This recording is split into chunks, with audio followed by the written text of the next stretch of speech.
Bonjour et bienvenue sur Run Coding TV. Je suis ravi de vous retrouver pour cette nouvelle vidéo. Ici, vous êtes sur la chaîne consacrée au développement mobile et plus spécialement iOS. Moi, c'est Julien. Je suis développeur mobile iOS depuis près de 10 ans. Ici, on cherche à apprendre à développer des applications mobiles. On va continuer la découverte du framework SwiftUI. On avait vu la fois dernière une présentation détaillée du logiciel Xcode. On avait initialisé un premier projet et donc aujourd'hui, on va continuer notre apprentissage de SwiftUI. Avec SwiftUI, nous sommes dans une approche déclarative. Auparavant, avec un framework tel que UIKit, on est dans une approche impérative.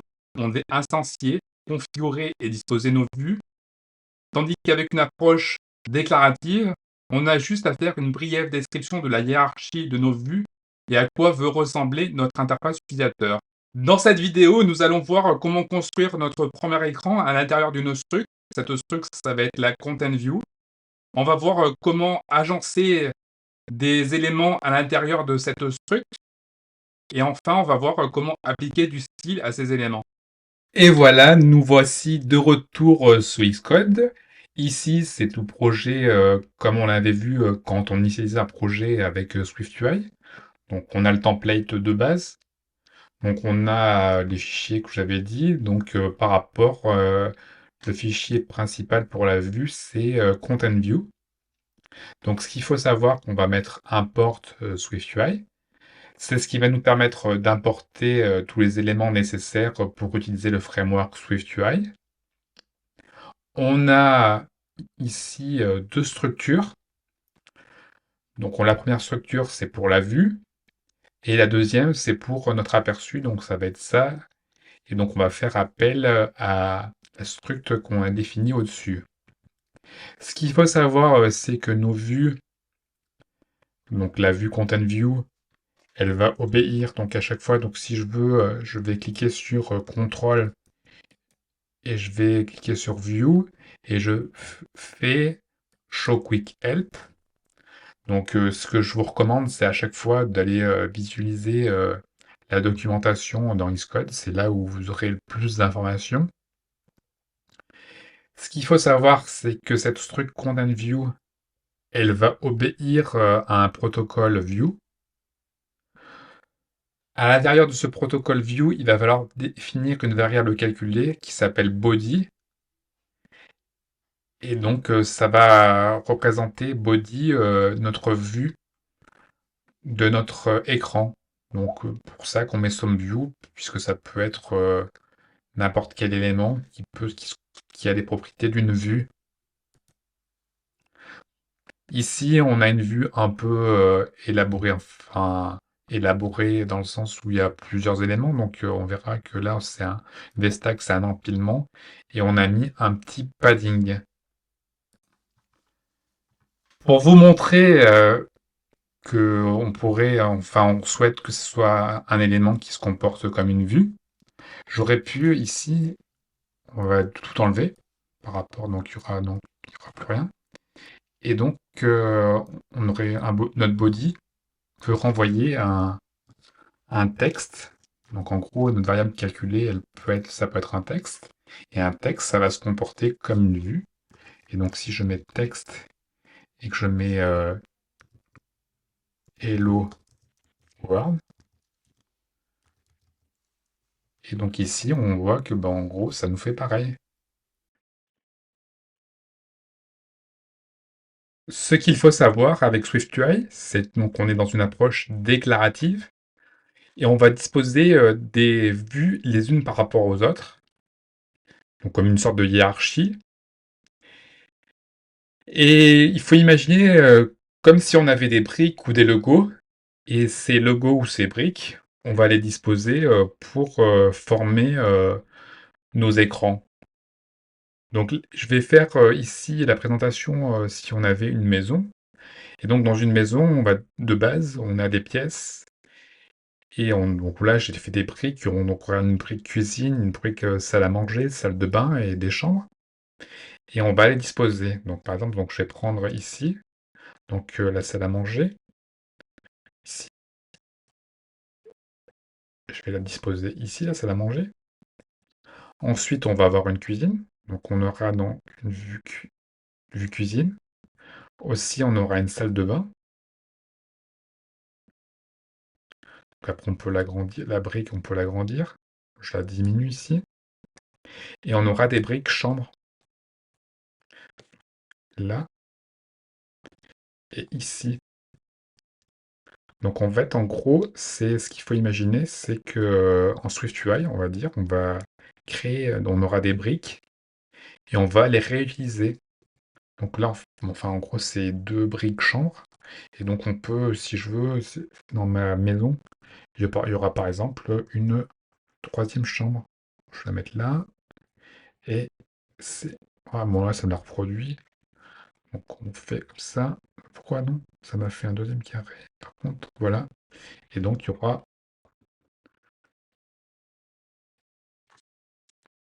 trois chambres.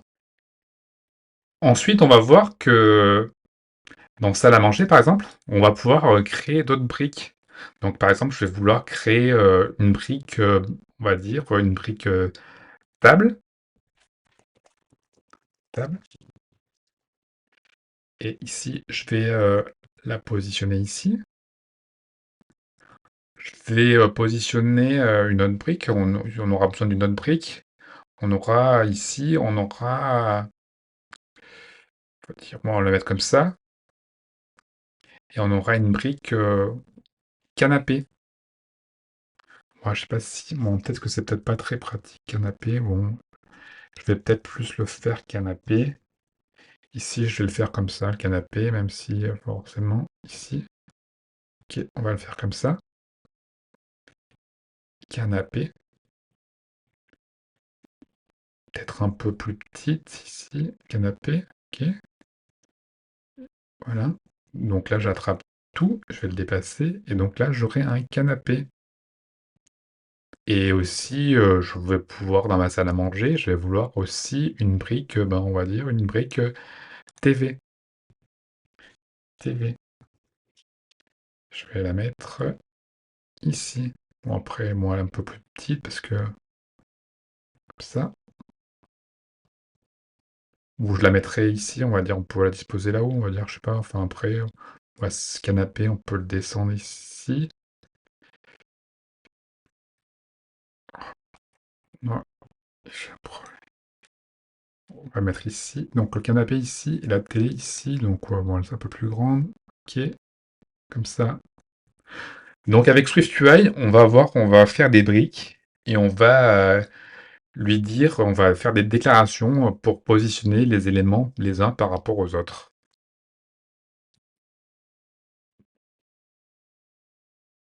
Ici, on a une brique texte et qui nous renvoie Hello World. Et donc, on va pouvoir lui appliquer des modifiers. Donc, un premier modifier, on va par exemple pouvoir le mettre en gras, on va dire. Donc là, si je regarde un peu plus, si je zoome, ça m'a mis en gras.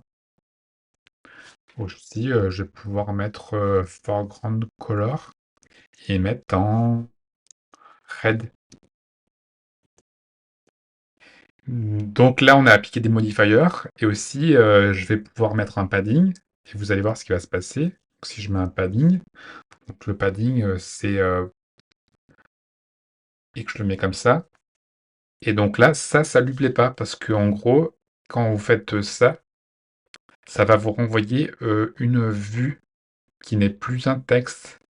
Et donc, si on veut renvoyer une vue, il va falloir remettre some view. Some view. Et donc là, on n'a plus le message d'erreur.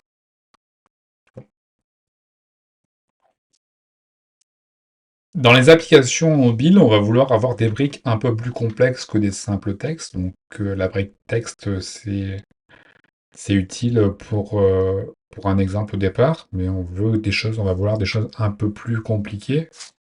Donc par exemple, on va vouloir créer un rectangle à l'intérieur de cet écran. Donc pour cela, donc je vais mettre rounded rectangle. Donc on va faire un border radius et on va le mettre 20. Donc voilà, donc ça nous a fait le rectangle qui occupe tout l'écran. Donc je veux, par rapport au style, que ça soit un stroke. Et donc je vais mettre un line width.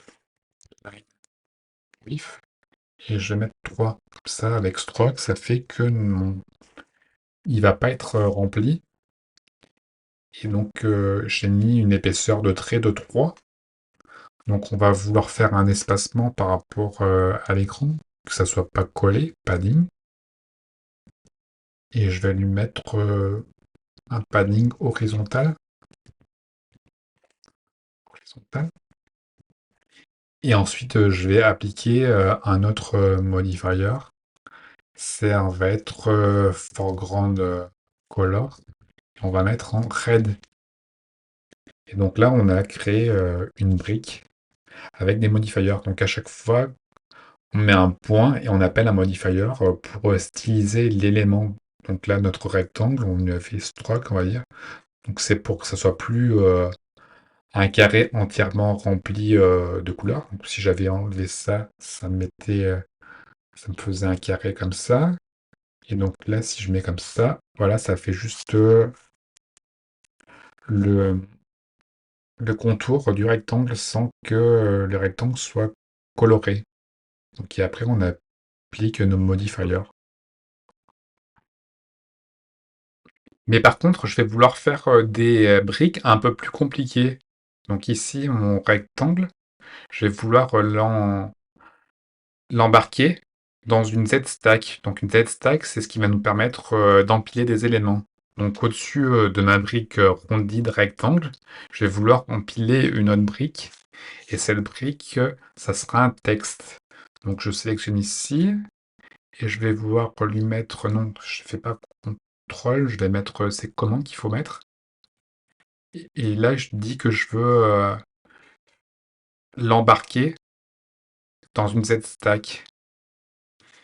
Et ensuite, donc, pour lui dire que je veux empiler des éléments dans ma Z-stack, et je vais lui mettre texte hello world. Ensuite, ma brique, je vais pouvoir la customiser. Donc, par exemple, je pourrais lui dire que je la veux en fonte et que je veux lui dire que je veux que ça soit en foreground color et je lui dis que je veux que ça soit en blue. Donc, vous voyez, que le principe avec SwiftUI, c'est de déclarer des briques et on va lui dire qu'on va les disposer par rapport à une description, par rapport à la hiérarchie, et on va faire un empilement de briques. Voilà, cette vidéo arrive à son terme. Au cours de cette leçon, donc, nous avons vu comment construire un écran à l'intérieur d'une struct. Ici, la struct, c'était Content View. On a vu que cette struct se conformait à un protocole View. À l'intérieur de cette struct, on va devoir définir une variable calculée body qui va retourner une view. Et c'est à l'intérieur de cette view qu'il va y avoir notre combinaison d'éléments ou de briques.